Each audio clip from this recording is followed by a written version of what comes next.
Hidroituango empezó a gestarse en 1969, pero, tras décadas de estudios fallidos, fue en 1998 cuando el proyecto prendió motores. En enero de 2009, el Ministerio de Ambiente otorgó la licencia ambiental del proyecto y, un año más tarde, empezaron las obras.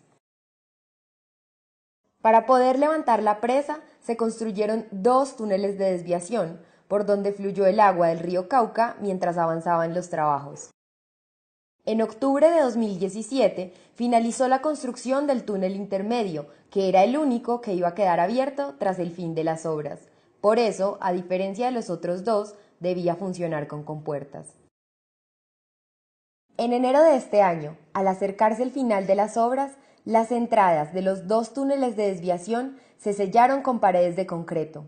En el primero de los túneles se alcanzó a poner uno de los tapones definitivos de 22 metros de ancho. Pero el viernes 27 de abril, las caudalosas aguas del río Cauca, cargadas de piedras, troncos y desechos, taponaron el túnel intermedio, el único por donde seguía desviándose el agua del Cauca. 2 días más tarde, la presión del río lo destapó en horas de la tarde. Las alarmas se prendieron una vez más en la noche del lunes 30 de abril, cuando una falla geológica desprendió 250.000 metros cúbicos de tierra de la montaña. Sin embargo, gracias a una especie de bypass que tenía ese túnel, el agua seguía fluyendo, aunque en menor cantidad. Pero luego, el lunes 7 de mayo, un nuevo desprendimiento de la roca taponó el bypass del túnel intermedio. Es entonces cuando el agua dejó de fluir y el embalse empezó a llenarse como una tina que no tiene por dónde desaguar. Ante la gravedad de la emergencia, el jueves 10 de mayo, EPM decidió inundar la casa de máquinas. Equipos como generadores, turbinas y transformadores quedaron sumergidos. 2 días después, en la tarde del sábado 12, el túnel intermedio se desbloqueó. Al estar represado, se convirtió en algo así como una manguera a presión.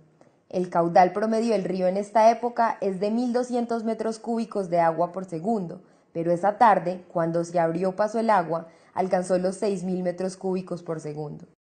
Esta fue la causa de la subida del caudal del río Cauca aguas abajo. La corriente destruyó 3 puentes y dejó 600 damnificados. Pasadas las 6 de la tarde se registró de nuevo, de manera natural, el taponamiento del túnel intermedio.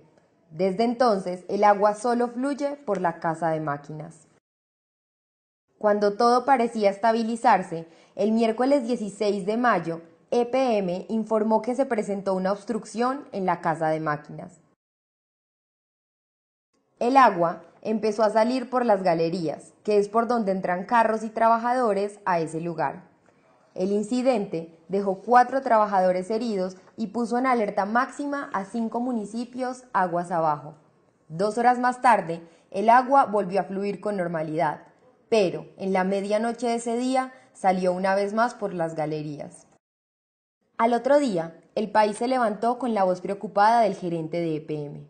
Si el agua sigue fluyendo por las galerías, podría permear la pata posterior de la presa, haciendo que colapse.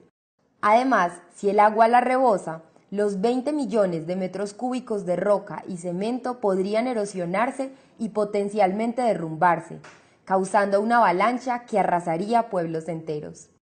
Si ocurre el peor escenario, 1 hora después del colapso de la presa, la avalancha llegaría al corregimiento de Puerto Valdivia, en Valdivia, que se borraría del mapa. Entre 4 y 5 horas más tarde, llegaría a Tarazá y Cáceres, 10 horas después a Caucasia y 20 horas a Nechí. Los municipios de San Jacinto del Cauca, Ayapel, Guaranda y Majagual también están en alerta máxima.